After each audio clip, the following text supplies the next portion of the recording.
Então, essa semana recebemos aqui um e-mail de um professor de História da Universidade Federal de Tocantins, Dr. Bertone de Oliveira Souza, né, que está reclamando sobre o conteúdo das minhas matérias. Diz ele aqui, a ler os textos e assistir os vídeos do seu site, né, algumas questões me pareceram muito preocupantes. O site se dedica de forma unilateral a criticar tudo o que compreende como esquerdismo, incluindo aborto, eutanásia e homossexualismo. Então, em primeiro lugar aqui, seu Bertone, é o seguinte, o senhor algum dia já escreveu com o vermelho.org para reclamar que eles criticam unilateralmente tudo que se compreende como direitismo? Não. Então quer dizer que no Brasil já se tornou normal você ter milhares de sites de esquerda que criticam a direita. Tem um de direita que critica a esquerda, isso é muito preocupante, o homem está muito preocupado, né? No que diz respeito ao Olavo de Carvalho, é estarrecedor vê-lo defender alguém como o pastor Silas Malafaia. O que quer dizer o seguinte, o pastor Silas Malafaia só pode ser atacado, ele não pode ser defendido, né? Isso quer dizer que a imprensa inteira tem que ser unânime, descer o cacete unanimemente no sujeito e ninguém pode dizer uma palavrinha a favor dele, mesmo em casos onde ele esteja manifestamente correto, como nesta acusação espúria e boboca, aliás, que um promotor fez a ele, de que, ao dizer que a Igreja Católica tinha que cair de pau naqueles que, vamos dizer, que fazem chacota do cristianismo, né? O promotor entendeu que cair de pau significa agredir fisicamente, quer dizer, fazendo de conta que não entende. Quer dizer, eu não posso defender o Silas Malafaia nem neste ponto. Isso não quer dizer que o Silas Malafaia esteja certo em tudo, ou que não mereça ser criticado sobre certos aspectos, mas toda pessoa que pode ser criticada publicamente também tem de poder ser defendido, ou você não sabe disso? Parece que ele se escandaliza de que não haja uma unanimidade total, né? E ainda reclama de que nós falamos mal unilateralmente. Quer dizer que falar mal unilateralmente do pastor Silas Malafaia está certo, né? Ora, pensa um pouco, rapaz. Volta para a escola, vai aprender. Hein? Daí diz isso. Ou pior ainda, afirmar num de seus artigos a idoneidade de Francisco Franco. Eu digo, olha, meu filho, vai estudar. Você estude a vida pessoal dos famosos ditadores de direita, como Francisco Franco, o Pinochet, ou o Castelo Branco, o Médici. Dá uma olhada na conduta pessoal deles e depois compara com a conduta pessoal desses que você adora, que você é um puxa-saco de Fidel Castro, de Mao Tse Tung, essa coisa. Vai ver, Mao Tse Tung era um estuprador de meninos e meninas, né? Stalin a mesma coisa. E aqueles que não aceitavam ir para a cama com Mao Tse Tung morriam. Dá uma olhada na conduta pessoal e vê. Quer dizer, eu não sou nenhum puxa-saco de Francisco Franco, mas, olha, desse ponto de vista, pelo menos do ponto de vista da moralidade pessoal, não há comparação possível. Agora, Francisco Franco também não pode ser defendido nem nos pontos onde ele é obviamente melhor que os outros. Tem que ser a crítica unilateral. Ou seja, a unilateralidade de esquerda deve predominar e não pode ser contestada nem num pequeno site da internet. É isso que você pensa, seu Bertone. Quer dizer, é isso que você transmite aos seus alunos? Né? Quer dizer que a idoneidade, a honestidade consiste na unilateralidade da esquerda, que não pode ser contestada, não pode ser desafiada jamais. Quer dizer, é esta história que você ensina para eles, ó rapaz, o desgraçado. Tá certo? Daí disse a ele, ora, isso é deixa, ele escreve errado pra caramba, é um analfabeto, isso é deixa de levar em consideração a memória traumática que a sociedade espanhola guarda da ditadura franquista, chegando a manifestar seu protesto contra uma das instituições que mais apoiou a Igreja Católica quando da última visita do Papa àquele país. A sociedade espanhola ainda é maciçamente católica, e quem protestou foi lá meia dúzia de organização de esquerda. Ou você não é capaz de comparar, ou você acha que qualquer gritaria de esquerda representa a sociedade espanhola? Pois você, esquerdista, é um especialista nisso, e usurpar a voz dos outros. Não é? Você organiza lá 5 ONGs, né? Paga com o dinheiro do Jorge Soros, faz um barulho e diz, isto é a sociedade civil. Aí vocês fazem isso o tempo todo. Daí, como historiador, você não é historiador coisíssima nenhuma, você é um professor de história, você não escreveu nenhuma obra historiográfica que mereça atenção, você é incapaz de escrever a história de um time de futebol. Né? Como historiador, não posso deixar de notar outras absurdidades históricas, como na afirmação de Olavo de Carvalho, de que houve mais distribuição de renda na ditadura militar brasileira do que em anos recentes. Você estudou as estatísticas da época e de hoje? Não, não estudou. Então, o que o sujeito faz é o seguinte, é típica reação de esquerdista. Quando ele vê uma coisa que o desagrada, ele expressa, né, a sua perplexidade, o seu escândalo, o seu espanto. E ele fica tão espantado que ele não precisa argumentar contra o outro. É assim, você expressa o seu espanto de maneira a dar a impressão de que o que você está falando é tão óbvio que não pode ser discutido. Porque se começar a discutir, você vai se dar muito mal. Então você chega e diz, é muito preocupante, estou aqui chocado, né? Ora, você está, como é que diz, fazendo teatro. Você não é capaz de discutir comigo, mas nem 5 minutos, rapaz. Eu, como historiador, você não é historiador merda nenhuma, porra. E, olha aqui, eu não sou historiador profissional, mas eu pelo menos participei da equipe de uma obra monumental sobre o Exército na História do Brasil, em 3 volumes, né, publicada pela Biblioteca do Exército.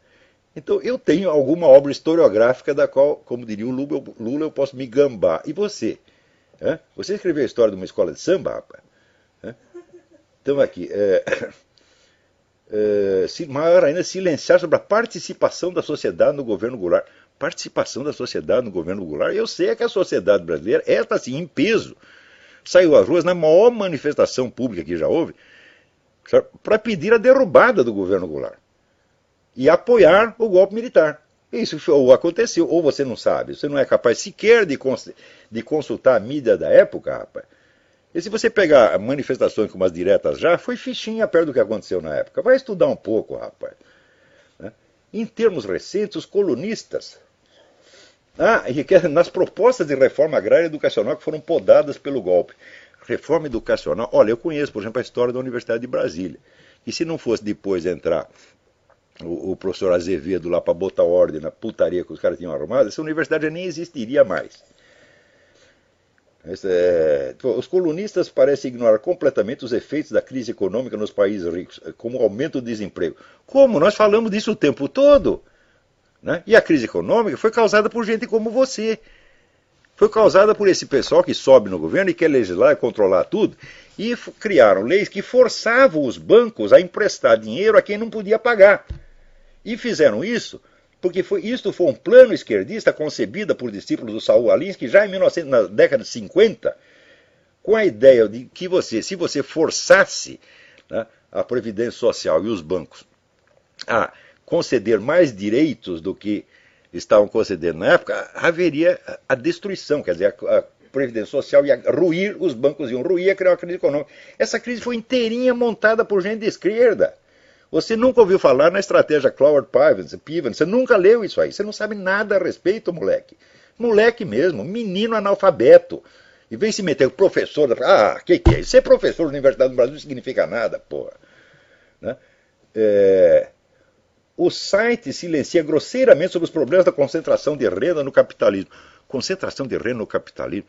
Faz favor, porra. Concentração de renda existiu na União Soviética, existiu na China, porra. Na China tem até hoje, Quer dizer, porque o Partido Comunista concentra a renda na sua mão. Quer dizer, concentração de renda supõe que você tem uma autoridade, tá certo, que controla a economia. Tá certo? E daí, só quem tem acesso ao governo, só os amiguinhos do governo é que se beneficiam disso. E isso é exatamente o que vocês esquerdistas fazem, porra. Você pega o anuário da Heritage Foundation, que é o Índice de Liberdade Econômica no Mundo, e você veja, compare lá os números. São números oficiais da ONU e de outras instituições que mostram para você onde tem melhor distribuição de renda é nos países capitalistas, não nos socialistas. Nos socialistas tem distribuição de renda nenhuma, tem trabalho escravo. Ou você não sabe disso? Agora ele fala isso como se fosse uma coisa que não precisa ser discutida, não precisa nem ser provada. É autoprobante, né? Também é curioso que os artigos sobre a América Latina têm como preocupação central fazer apologia das ditaduras militares que graçaram no continente, minimizando o impacto sobre suas vítimas quando comparado ao stalinismo e ao maoísmo. Como minimizar? O impacto foi menor, foi incomparavelmente menor. Você não vai poder comparar um Pinochet, e muito menos os nossos ditadores militares, ao Fidel Castro, tá certo? Ou a qualquer ditador de esquerda no mundo. Não é que nós estamos minimizando, nós estamos dando os números que estão registrados historicamente ou você não sabe? Você vai querer comparar as 3 mil vítimas do Chile, do governo Pinochet no Chile, com os 70 milhões da União Soviética, os 70 milhões da China, você vai querer comparar? Sou eu que estou minimizando? Quer dizer, eu que estou fazendo o número 3.000 ser menor do que 70 milhões? Ou você não aprendeu aritmética? Como minimizar? É questão de ter um pouco de senso das proporções, seu idiota, vagabundo, palpiteiro do caralho. Vai lá enganar seus alunos, a mim não. Em um dos seus programas, o Olavo fala da visão ideológica, que ele define como abordar um assunto defendendo apenas o lado que interessa à pessoa, chamando a atenção para os problemas advindos desse tipo de abordagem. Ao que eu pergunto, essa crítica não deveria ser aplicada ao próprio site, seu colunista, e a forma como as matérias são selecionadas e redigidas? Olha aqui, primeiro, o site foi feito para compensar a hegemonia esquerdista. Então nós não temos, vamos dizer, que dar aos esquerdistas, no nosso pequeno site, a chance que eles não nos dão na Folha de São Paulo, no Estadão, no Globo, em parte alguma. Então o que nós estamos tentando é criar, vamos dizer, pelo efeito de contraste, um pouco, um mínimo de equilíbrio nessa discussão. Então, se todos os sites repartissem o seu espaço, né, dando espaço para todas as vozes, para todas as modalidades de pensamento ideológico, então sim, nós faríamos o mesmo, mas não tem sentido. Se o nosso site é feito justamente para formar um contraste e criar, vamos dizer, o mínimo de equilíbrio indispensável, o mínimo de confrontação indispensável, então é claro que a sua crítica não é procedente. Ademais, você está confundindo duas coisas. O pensamento ideológico não se define por defender um lado. Todo mundo defende um lado. Tá certo? Não é este o problema. O problema da abordagem ideológica é que ela proíbe, ela veta a possibilidade de você levantar outras perspectivas. Não necessariamente perspectivas que se opõem a ela politicamente. Porque o simples fato de você equacionar a questão nesse tema, não, tem aqui uma direita e tem aqui uma esquerda e tem que ter os dois lados. Isso aí, cientificamente, é bobagem. Quer dizer, a confrontação de ideologias opostas não tem nada a ver com a confrontação de várias hipóteses científicas. Ou você confunde as duas coisas. Você está confundindo, vamos dizer, a simples, vamos dizer, honestidade num debate político, que é dar voz, direito de voz a todas as facções, com a confrontação científica de hipóteses, que é do que eu estava falando. Mas esse indivíduo ele não imagina que isso possa existir. Ou seja, aonde você estudou história, moleque? Então tá aí.